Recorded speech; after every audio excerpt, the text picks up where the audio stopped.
Hello, good morning.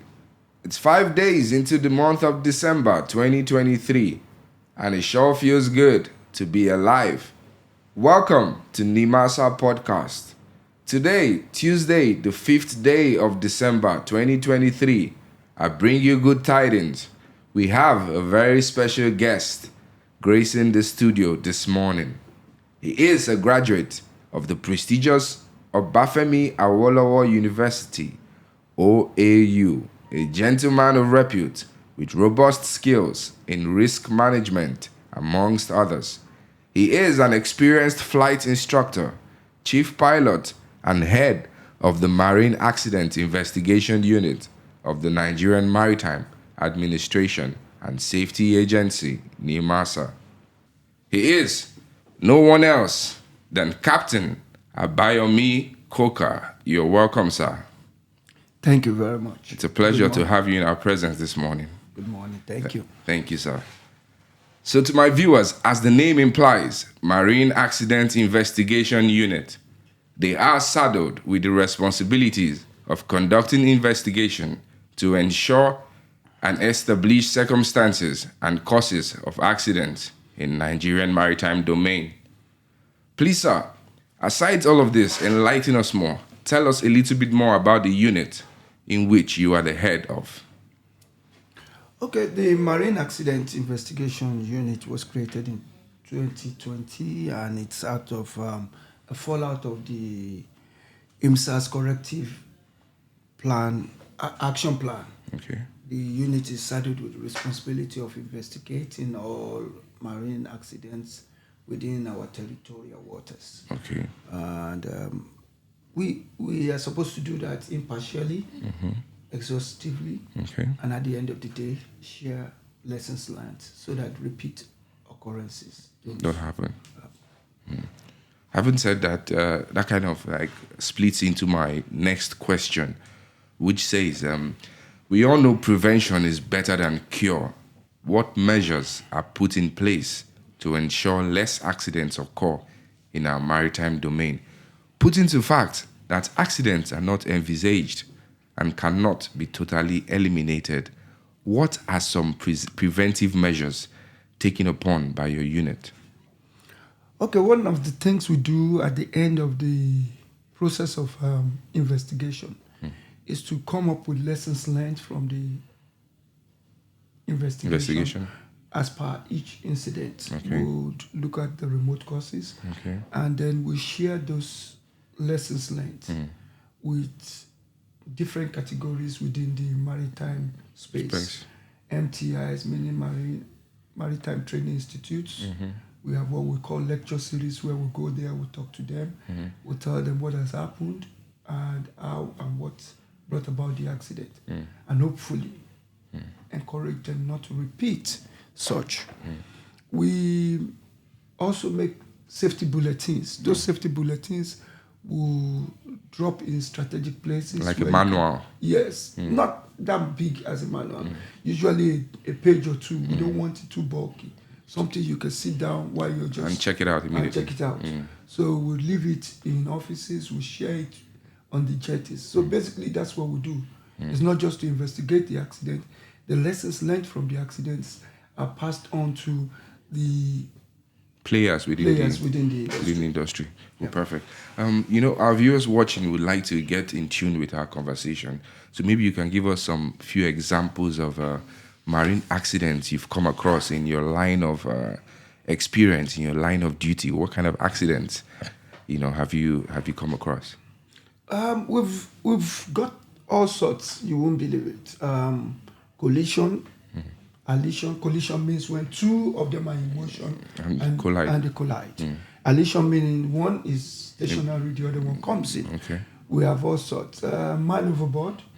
We've had serious accidents happen where procedures were not followed and people were trying to cut corners because they've done it so severally like that, or because of costs in terms of financial or time. Like, it's getting dark, let's get this over with. So they will not follow the standard procedure. And in the process, we've had a situation in one or two situations, we've had serious costs because of this effort to cost cut. Then you have maybe, like, if I remember clearly, recently, a fishing trawler had an issue, was trying to cross in front of a tanker vessel. Wow. And they were trying to do this as quickly as possible.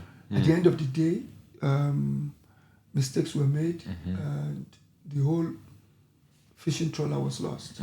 So what they were trying to prevent, they now have to pay much more cost. So lessons were learned from that. We are in the process of beginning to disseminate and share lessons learned to the players in the industry, MTIs. Even we go around to the jetties and talk to the guys at the jetty. We tell them about their life vest, the size of life vest, not just assume that life vests are generic, anyone you wear is good. No, it's not.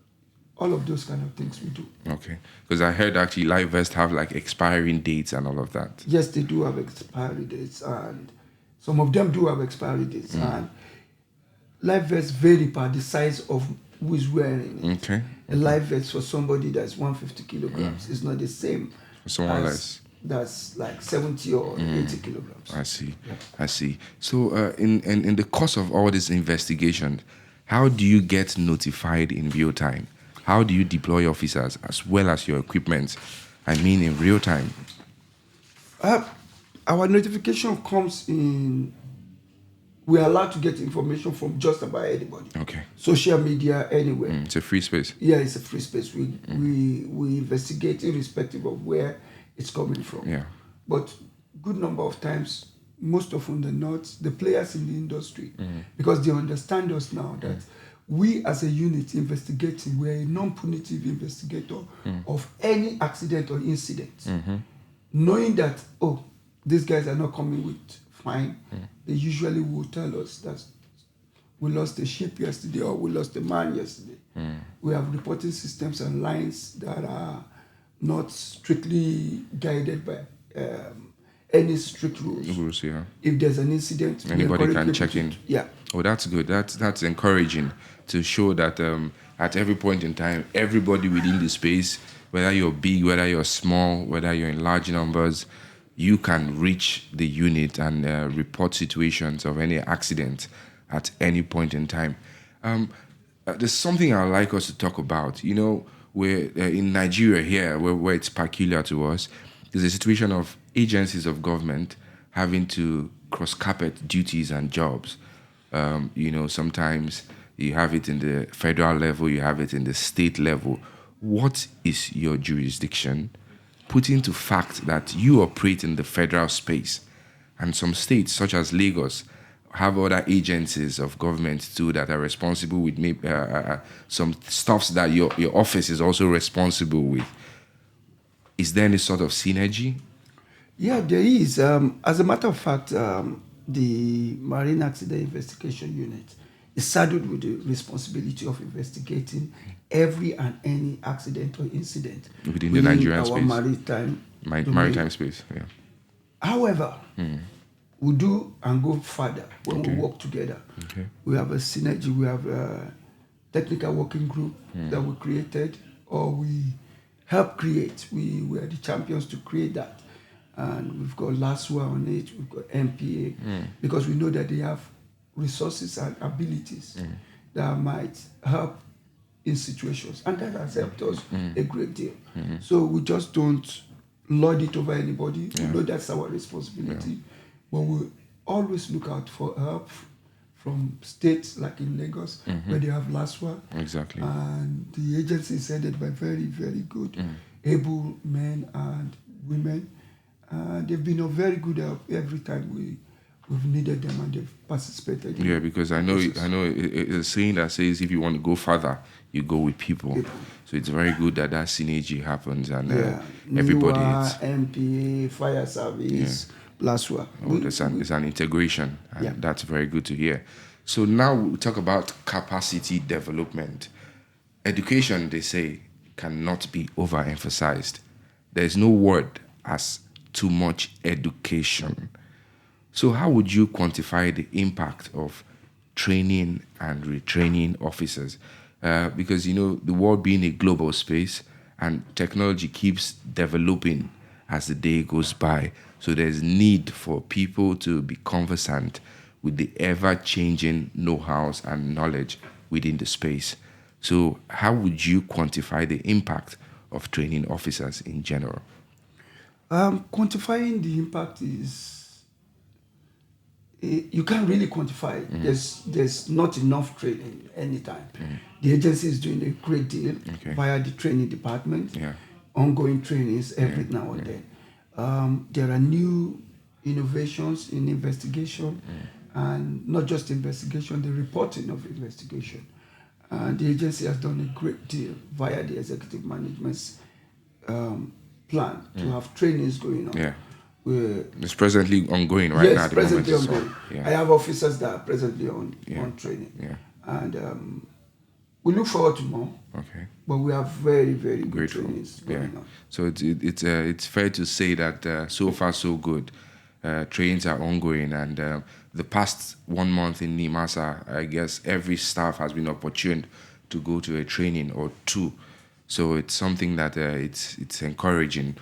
Lastly, your duty revolves around safety. Stakeholders are listening. You never know where this video will get to and who it's going to trickle down to and how helpful this video might be. Please, sir, say a word or two to our active users of the Nigerian maritime domain. You could save lives, because it's on the record that majority of the accidents in our waters are caused by human errors. On that note, I really thank you for this opportunity to be able to say this. I would enjoin everybody, and not just anybody that uses the maritime domain, not just people who do it commercially, people who travel and all that, to think safety first. We must be safety conscious. If we ask questions, then we most probably will not have as many accidents and incidents. The drive to have safety as the thinking base of anything we do will go a long way to take away, or at best reduce to barest minimum accidents and incidents that we have presently. We're not doing badly as it is. Things have started getting better. We don't have as much accidents as it used to be. But I think we should all just think safety, both the active participants and the everyday people who use the maritime space for transportation and all of that. All right. So having said that, safety is paramount. Safety is key. And each and every one of us, users, be it commercial, be it individuals that have to go through the maritime domain to transact or to live their daily lives, have safety in mind. Bear in mind that safety is key.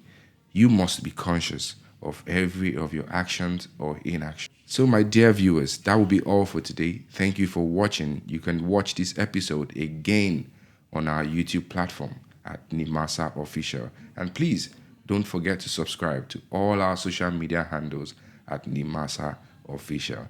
Bye for now. And I wish you compliment of the season.